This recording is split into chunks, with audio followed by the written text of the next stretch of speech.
ചേർത്തലയിൽ യുവതിയുടെ മരണം. അറസ്റ്റിലായ ഭർത്താവ് സോണിയെ കോടതി റിമാൻഡ് ചെയ്തു. 2 ദിവസത്തിനുള്ളിൽ കസ്റ്റഡിയിൽ വാങ്ങി മറ്റ് തെളിവെടുപ്പുകൾ നടത്തുമെന്ന് ചേർത്തല പോലീസ് അറിയിച്ചു.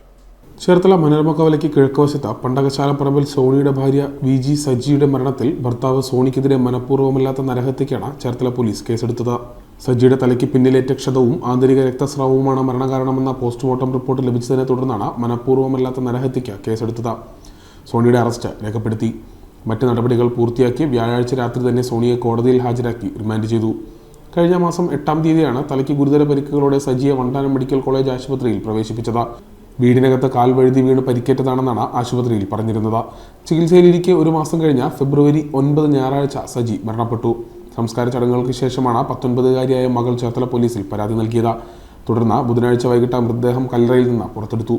വണ്ടാനം മെഡിക്കൽ കോളേജ് ആശുപത്രിയിൽ വ്യാഴാഴ്ച ഉച്ചയോടെ പോസ്റ്റ്മോർട്ടം നടപടികൾ പൂർത്തിയാക്കി. ഉച്ചയ്ക്ക് ശേഷം മൃതദേഹം ചേർത്തല മുട്ടമ്പള്ളി സെമിത്തേരിയിൽ എത്തിച്ച നേരത്തെ അടക്കം ചെയ്ത കല്ലറയിൽ തന്നെ സംസ്കരിച്ചു. കൊല്ലണമെന്ന ഉദ്ദേശത്തോടെ ചെയ്തതല്ലെന്നും പെട്ടെന്നുണ്ടായ പ്രകോപനത്തിൽ സംഭവിച്ചതാണെന്നും സോണി മൊഴി നൽകിയതായി ചേർത്തല പോലീസ് പറഞ്ഞു.